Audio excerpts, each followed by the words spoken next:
Bonjour, bonsoir à toutes et à tous. Merci de votre fidélité à la télévision Pacifique. Bienvenue, mesdames, messieurs, dans cette nouvelle édition d'information à la une de l'actualité haïtienne. Les députés pressent le Premier ministre nommé d'effectuer le dépôt de ses pièces dans le cadre de la déclaration de son programme de politique générale. La deuxième secrétaire du bureau de la Chambre basse, Garda Benjamin Bellevue Alexandre, confirme la correspondance adressée en ce sens à Maître Jean-Henri Seyan. La Commission nationale de lutte contre la drogue, CONALD, réalise du 13 au 29 août une enquête sur l'utilisation et la prévalence de la consommation de la drogue dans les villes du pays ayant plus de 30 000 habitants. Des personnes âgées de 12 à 69 ans en sont ciblées dans le cadre de cette enquête. Des organisations d'enseignants telles la CNEH et l'UNOI invitent les responsables à prendre des dispositions pour renforcer le taux de réussite lors de la session extraordinaire du baccalauréat qui débutera le 13 août prochain. La 6e édition du Grand Concours Hackathon Innovation Media sera organisée du 29 septembre au 1er octobre prochain à Port-au-Prince. Une prime de 4 000 $ américains sera décernée à la première équipe gagnante en premier, Emmanuel Vadjovi, directeur de l'OIF pour l'Amérique latine et la Caraïbe. Voilà, mesdames, messieurs, pour l'essentiel de cette édition. Restez branchés sur la chaîne 54.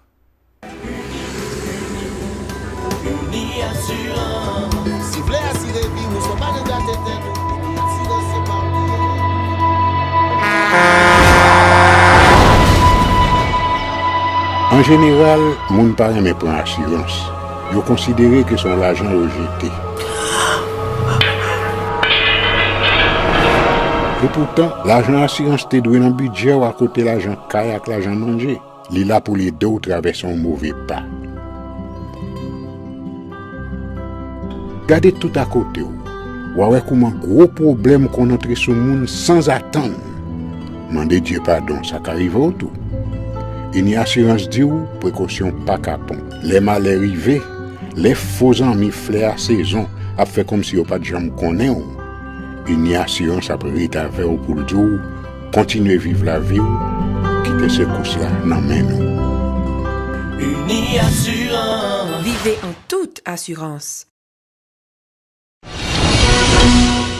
Bienvenue, mesdames, messieurs, dans le développement du journal. Comme annoncé en titre, la deuxième secrétaire de la Chambre des députés, Garda Benjamin Bellevue Alexandre, a confirmé qu'une correspondance a été adressée au Premier ministre nommé Jean-Henri Seyan, lui demandant de faire le dépôt de ses pièces. La députée a précisé que cette décision a été prise moins de 24 heures après la présentation de l'intéressé au Palais national. L'élu de Savanette a aussi confirmé que le bureau fixera la date pour la tenue de la séance autour de l'énoncé de la politique générale de Jean-Henri Seyan. Garda Benjamin Bellevue au micro de Edlen Vernal de France News. C'est par rapport avec pièces les dépôts au fin fait, par une commission qui va le mettre sous pied pour garder, pour vérifier pièces pour garder est-ce que le Premier ministre lui-même est éligible. Étant donné pour nomination ça a été faite, deux présidents chambre étaient là et d'autant plus il y a un arrêté qui sorti qui dit que c'est M. Seyan que le président lui-même lui choisi comme Premier ministre. Eh bien, le bureau lui-même lui fait le devoir pour écrire Premier ministre nommé pour nous demander pour lui porter pièce de venir. Vu avec exigence nous connaît qui gagne dans le pays ça, l'école qui va l'ouvrir. Nous pas voulons seulement arrêter chita, mais nous voulons commencer premièrement avec étude dossier. La loi dit qui pièce pour le Premier ministre lui-même pour le gagner. Et c'est l'elvini nous parlons, est-ce qu'il répond avec ça la loi dit. Oui, nous avons une structure qui pourrait recevoir, nous avons un secrétariat, nous avons toute structure qui pourrait recevoir et dossier Premier ministre là, même gens ça fait. Chaque fois que le Premier ministre, il ne va pas mettre charrue avant bœuf là. Il faut dossier venir d'abord.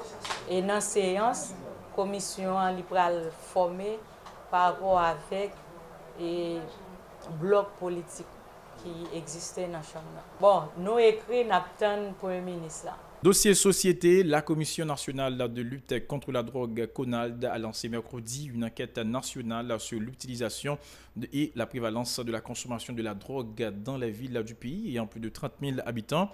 Des personnes âgées de 12 à 69 ans seront ciblées selon les organisateurs. Une quarantaine d'agents sera déployée sur le terrain dans le cadre de cette activité qui se déroulera du 13 au 29 août prochain afin de recueillir des données fiables devant faciliter la lutte contre ce fléau. Écoutons successivement Marie-Enika Jourdain-Exius, responsable de la cellule de la réduction des commandes à la CONALD, et Dagobert Élysée, coordonnateur de l'enquête au micro de Jean-Marc Dorsey et de Rick Garnuel.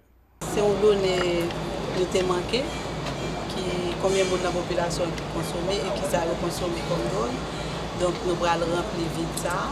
Plan national, nous quittons le plan 5 ans expiré, nous avons l'autre. Donc il faut que nous donnions ça pour nous prendre une politique publique. Alors pour l'État qui a une politique publique, et qui ça pour le faire pour le venir avec à Mounsaïo.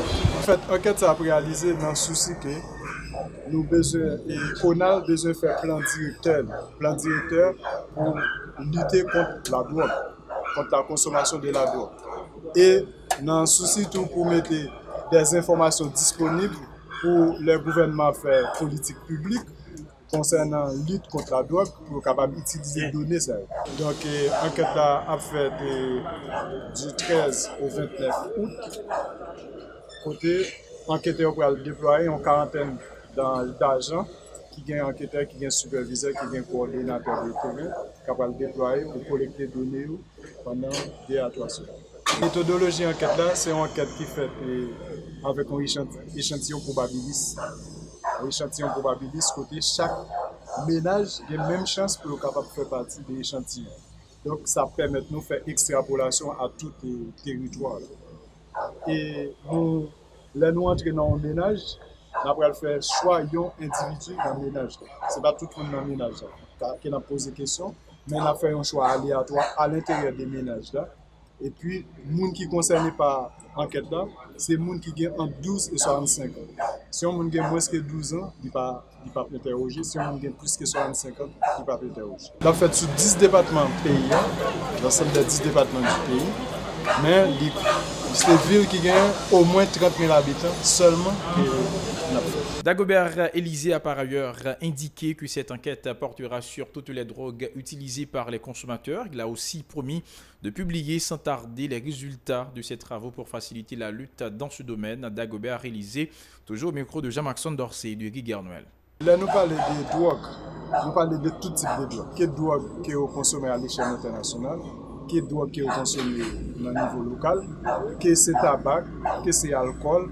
Nous concernés par toute drogue, marijuana, cocaïne, crack, etc. Tout type de drogue. Que ces drogues inhalées, que ces drogues comme stimulant, toute qualité de drogue, tout type de drogue concernée. Avec le résultat de l'enquête, il va le publier, il va le mettre disponible pour les autorités, pour les gens qui font recherche, pour les gens qui travaillent dans la lutte contre la drogue. Il va utiliser des données pour connaître qui ville qui plus et des problèmes qui veulent pour plus aller faire un travail qui a fait pour être capable de faire sensibilisation, etc. pour qu'ils soient capables de lutter contre les drogues. Dossier éducation, des organisations d'enseignants dont la Confédération nationale des éducatrices et éducateurs d'Haïti, CNEH, le réseau des enseignants haïtiens REH et l'Union nationale des normaliens éducateurs d'Haïti, UNOE, dénoncent le faible taux de réussite à la session ordinaire du baccalauréat de 2018. La faiblesse du système éducatif explique cet échec selon ces structures qui continuent de déplorer notamment les mauvaises conditions de travail des enseignants. Georges Wilbert Franck, coordonnateur de l'Union nationale des normaliens éducateurs haïtiens UNOE, est au micro de Nancy Constant de David Mercius. Depuis que le ministre Ageno Cadet arrivé dans tête ministère, nous constatons qu'il y a une absence totale de dialogue social entre syndicats et ministère sur une série de dossiers que nous avons bataille pour nous faire atterrir depuis environ 10 ans. Parmi les dossiers, nous sommes capables de dire bataille pour implémenter statut particulier enseignant que nous avons goumé, nous avons fait l'État arriver prendre. Nous pas arrivé faire implémenter, nous mettons sous pied une grille de salaire qui t'a défini plan de carrière enseignant et qui permet les gens décider de faire l'école ou qu'on ait un côté sorti, un côté arrivé dans faire l'école là. Ministre a décidé de faire blackout sur dossier ça et pas impliquer syndicat dans rien qui gagne à dossier ça. Ministre Éducation nationale violer droit agents éducatifs. C'est dans ce sens ça que l'organisation syndicale a décidé mettez sous pied une grosse mobilisation que nous avons fait et que nous sommes capables de qualifier, c'est une mobilisation historique qui a fait dans le système éducatif, mais mobilisation ça a fait pour revendiquer que le pays a mis l'école professionnelle, que le pays a mis un système de baccalauréat professionnel pour les jeunes, pas une aptitude pour finir l'école pour aller à l'université, pour que le système n'a pas tout barré. Il n'est pas normal pour nous plus de 3 millions dans un secteur et puis nous quitter un petit groupe on a dans la boue.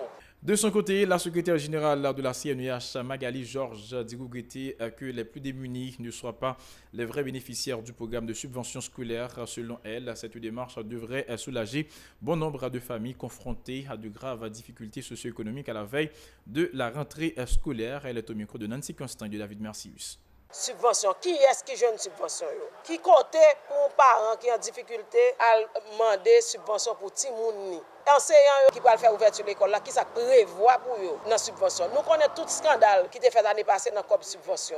Jusqu'à présent, pas aucun éclairci poté, pas rien qui dit. Et livre que l'État subventionné l'année passée, l'école lui a pas de recevoir livre l'année passée. Est-ce que l'année ça, il va subventionner livre, ça veut pas contre qui côté livre? Combien de livres que l'État subventionné, combien de livres qui distribuent, combien de livres qui sont en dotation, combien écrivent jeunes Timoun. Nous ne pouvons pas continuer à laguer n'importe qui subvention, n'importe qui genre. Donc nous avons une grosse interrogation sur ces affaires subvention. Il faut que c'est clair, il faut qu'il y ait des détails qui baillent, il faut que nous connaissions côté rivé et ça fait. La transparence et participation, c'est règle dans la gouvernance, c'est ça que fait nous-mêmes. Ce n'est pas une faveur à demander, aucun État l'a demandé pour les syndicats enseignants. Impliquer et dans le dialogue avec le ministère parce que un leader qui respecte peut-être, il connaît la distribution, les subventions à fait, il faut que les gens qui là, il faut que les gens gardent pour voir qui côté arrivé. Autre nouvelle, les responsables du bureau régional de l'Organisation internationale de la francophonie pour la Caraïbe et l'Amérique latine ont annoncé mercredi l'organisation de la 6e édition du grand concours Hackathon Innovation Media du 29 septembre au 1er octobre prochain à Port-au-Prince, une initiative visant à supporter des projets innovants autour de l'intégration du numérique dans la production et la diffusion de l'information dans les médias. Selon le directeur de cette structure, Emmanuel Vadjovi, les jeunes sont particulièrement ciblés à travers ce concours, précisant que la première équipe gagnante recevra une dotation de $4,000 américains. Il est au micro de Mario Sylvain et de Francineus. Cette activité doit se dérouler du 29 septembre au 1er octobre dans les locaux de Alpha Haïti, donc ici même. Ça va se dérouler en 48 heures, le concours en tant que tel. Mais ce concours sera précédé d'une journée de formation à destination des participants au concours.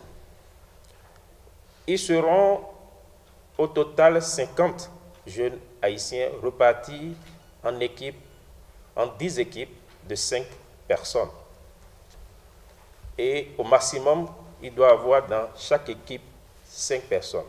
Et ça doit être des équipes pluridisciplinaires. Ce n'est pas simplement des journalistes. Ce sont des journalistes, ce sont des développeurs, ce sont des designers, ce sont des graphistes qui se mettent en équipe pour proposer des applications. Des prix seront octroyés à ces participants. Les 3 premières équipes seront primées. Le premier prix est d'un montant de $4,000 US. Le deuxième, $2,900 US. Et le troisième, $1,700 US.